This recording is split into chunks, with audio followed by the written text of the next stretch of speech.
Thank you very much. I'm sorry about this. I've tried multiple browsers and whatever. I'm hoping I can flip this camera and at least show you my screen.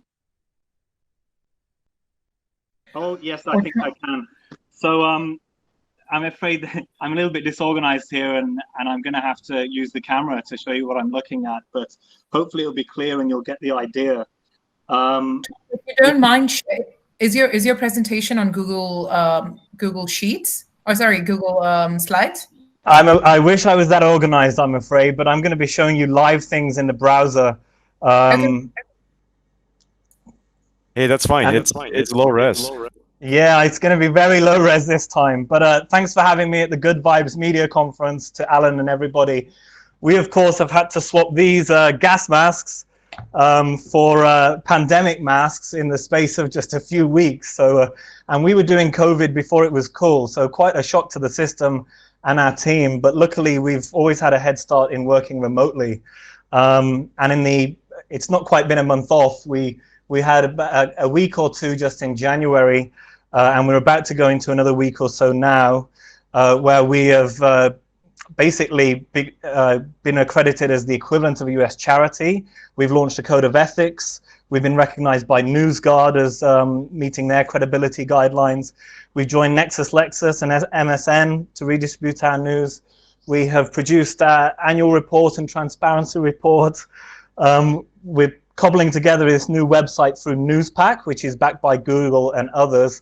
We've brought on 2 new staff and an editor next month. And I guess on the back of these protests, we have become a lot more sustainable. It's kind of a bittersweet experience that I was going to dash through a presentation I gave recently at the UN in Cambodia. I'm very sorry about this, folks, that you're looking at it like that. But our page views went up over 300%. And of course, our monthly donors went up from about 200 or 300 to 792 last year. And basically, we saw our social media reach double and triple as this became a big global story. If you're familiar with HKFP, we came off the back of the Umbrella Movement and a non-profit funded by readers and run by journalists. This is the media landscape in Hong Kong, and as you can see, it's dominated by more conservative pro-Beijing titles or those with business interests in the mainland, and very lonely up this corner here with the only digital independent English outlet still in the city. We don't have a paywall, and we seek to be as accessible as possible using every possible social media distribution method, apps that you can imagine. But we also measure our impact, not just through traffic, but from how other media cite us and the amount of original reporting we do, and of course, the number of donors we have. We use a lot of free digital tools to keep our costs down. And we're very reliant on direct funding from readers. These were our first crowdfunding rounds that we did as the first crowdfunded media outlet in Hong Kong. And we've continued to remind readers often, just like Wikipedia, NPR and others, especially during breaking news, exclusives and scoops, knowing when to ask, as well as when not to ask, I guess, and introducing those new payment platforms as they come through, and getting reminders all over the website, just as you've seen perhaps on The Guardian, targeting our audience mostly through Facebook, because it's very much a Facebook town here, involving all the staff in the fundraising and publicity, and ensuring we're getting these reminders for people to pay for news in multiple languages across multiple platforms. Also positioning ourselves as a source for local and international broadcasters. We're often on the BBC and other outlets, and going to these conferences, setting up partnerships. And we've tried to make it as easy as possible for people to donate to us. So every possible payment platform you can imagine, an opportunity to sell ads or content, events, merchandise, reducing those barriers to make it as easy as possible for people to contribute. And we have a rate card, although the majority of our income is still mostly from readers. I know Splice talks about, making a community, and we do that by staying in touch with regular donors and building personal relationships like that. And we've got a free expression week and this annual report, transparency report, which we put out so people can see exactly where their money goes. I won't bore you with all of this as it's on our website, but our transparency report, I think in this age of, mistrust and fake news and these kinds of things is very important. And we have just in the last few weeks launched an ethics code for the same reasons, basically. But we were reporting and suddenly having to sort of get on our gas masks on these protests, and we're faced oftentimes with pepper spray, tear gas and everything. We've all been hospitalized or suffered some of that, but we were faced with these ethical dilemmas. Complaints over us showing faces of people protesting, awkwardness over people trying to escape from some of the campuses which were besieged by police, and whether or not we should be showing these escape routes or putting them on a delay or something like that. And there was a lot of discussion over within the team day after day over how to tackle these moral dilemmas. And rather than it being, just a top-down decision from myself, whereby often I would have to speak to other editors, look online as to, how these things are tackled, we felt it better to launch and adopt a code of ethics so we could really codify some of the things that we were doing. This is not going to be very readable on the screen, but it's now on our website. And a week later, the SCMP also published their code of ethics, and it covers everything from safety, security, how we're funded, our impartiality. And I think we can say that readers have a responsibility to become more media literate and to understand the difference between opinion and news and what is credible and not, how we use quotes and all of this thing. But we also have to have some transparency and accountability and show how the news process works, and everything is here, from how we deal with underage sources, elections, when we cover ourselves, confidentiality, all of these stuff that we, discuss at university. We've got it up there, and now, we can hold ourselves accountable and refer to those things in the future. And with good timing, NewsGuard rated us, which you can contact them and see if they'll do the same for you. As being credible, and I know the SCMP did something similar with another body called the Trust Project, and I also know that Reporters Without Borders are launching the Journalism Trust Initiative. So all of this is pushing back on the sort of credibility crisis and issues that have arisen as Donald Trump has, in recent years. So that's been something we've been focusing on. This is really awful. I'm very sorry I'm using my phone for this, but we're also obviously launching a new website, new design through Newspack, which are backed by Automatic, which are behind WordPress, the Google News Initiative, and some other grant-making bodies.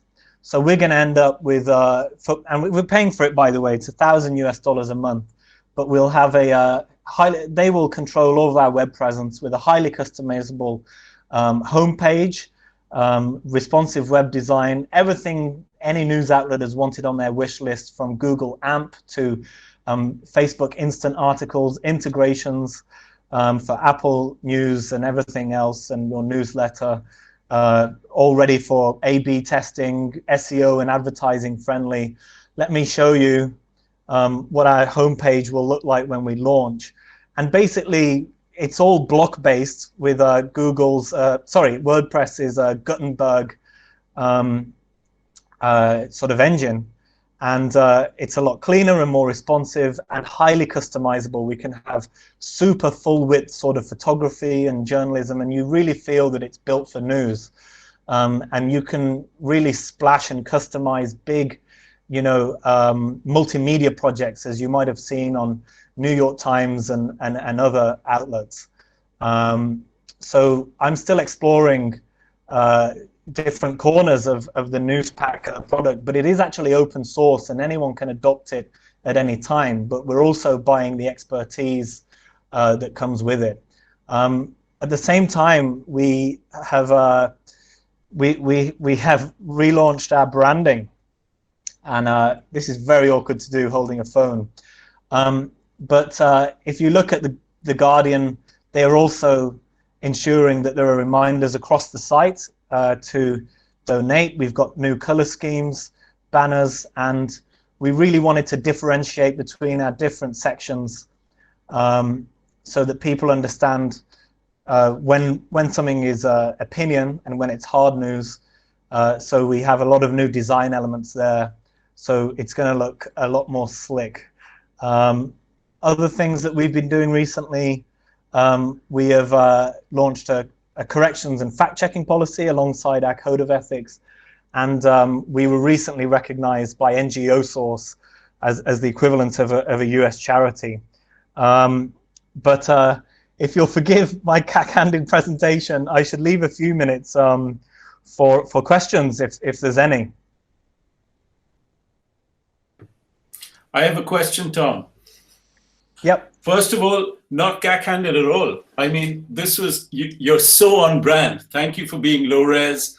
You know, you're just giving us this, you know, this impression of the journalist hard at work, you know, you're in the war zone and holding stuff up to your camera. It's not as dinky as it might seem from where you're standing. Thanks for the reassurance. My question is, so I'm sort of curious about, you know, I'm a product guy, so I'll always ask the boring product questions. So apart from reading the news, you know, or experiencing the news, what is it you want your user to do with your website? What is the second most important thing you want? You know, why did you switch from your old one?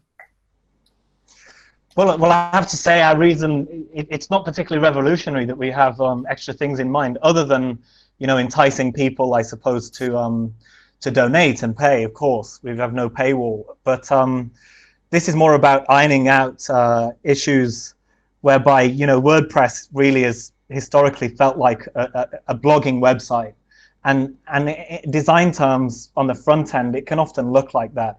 And we proudly act bigger than we are. I often joke that, you know, we act like we're in a bear attack and just appear larger than we are, because we're actually only 4 or 5 people. And we want to have a website that kind of reflects that. So I've really felt that it has really boosted WordPress into, you know, looking much more like and feeling like a news website. And we're able to chat with them over things having like very news specific requests, like having joint bylines or having something as the Guardian does that indicates that this story is old. And we have a team and the expertise, you know, at Newspack who are able to listen and deploy that in a very stable, you know, solid way within the WordPress framework very quickly, because there's a lot of news people involved. So I felt it's a long time coming, and we're finally going to be able to break out into a you know, a much more comfortable website with things like live blogging, which we've just not been able to do before.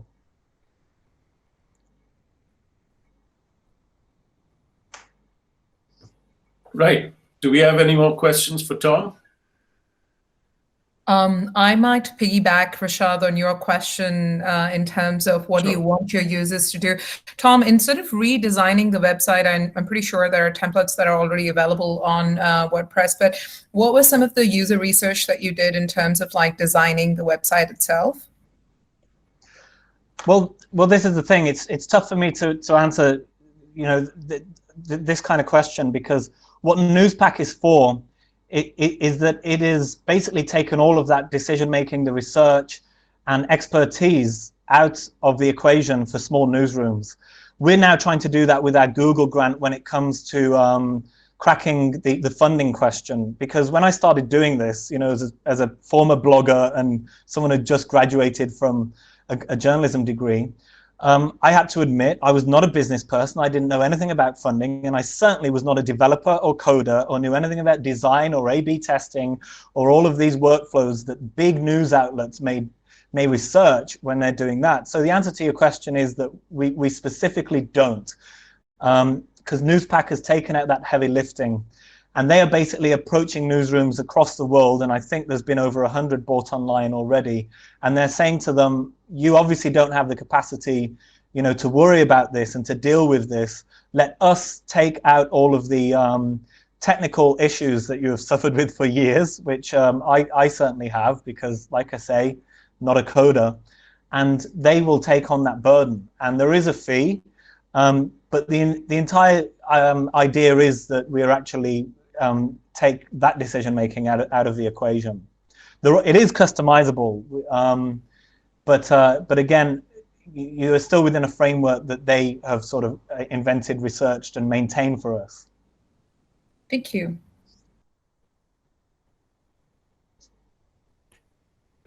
We have some questions for Tom, but should we jump into that 5-minute break? How are we for time? I think we could squeeze in a quick one question, and I see, you know, John Russell's got a question.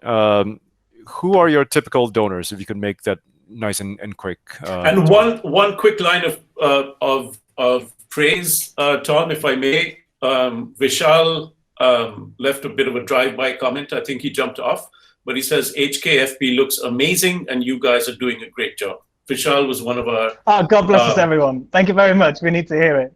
Awesome. So our readers, we've done reader surveys. We look at Google Analytics. And we just get a feel for who they are through the comment sections and personal interactions and by doing events. And I think politically they are obviously more pro-democracy minded, although we pride ourselves in being as impartial as possible. So they are probably more liberal and progressive, as most of our opinion section is, to be honest. As for how they donate, as I say, we've enabled as many payment platforms as possible, but it's mostly Stripe and PayPal out here in Hong Kong, although we're trying to build a tool that can be used by any newsroom with Google's help, with their funding rather, where you can roll out a funding platform anywhere in Asia. But the most common donation we had was $32 US. Over 2,000 people donated last year. And for our fundraiser last year, we donated about $250,000 US. And our income in 2018 was about $350,000 US. But yeah, I guess a lot of it is having that community and keeping in touch with those particular monthly donors, which we're trying to focus on now. And you know, a lot of people think that we're catering to expats and Westerners and things like that. The vast majority of our readers are Chinese.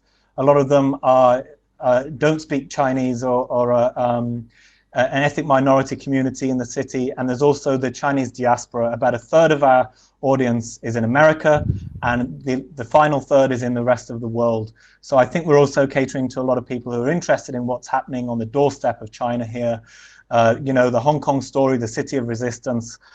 So it's not just minorities in the city, but we saw our traffic really come in from all over last year as well. All right, guys. Well, thank you so much. I think that's amazing. You know, thank you for your time, Tom. You have a lot of fans here, so that's always wonderful to see.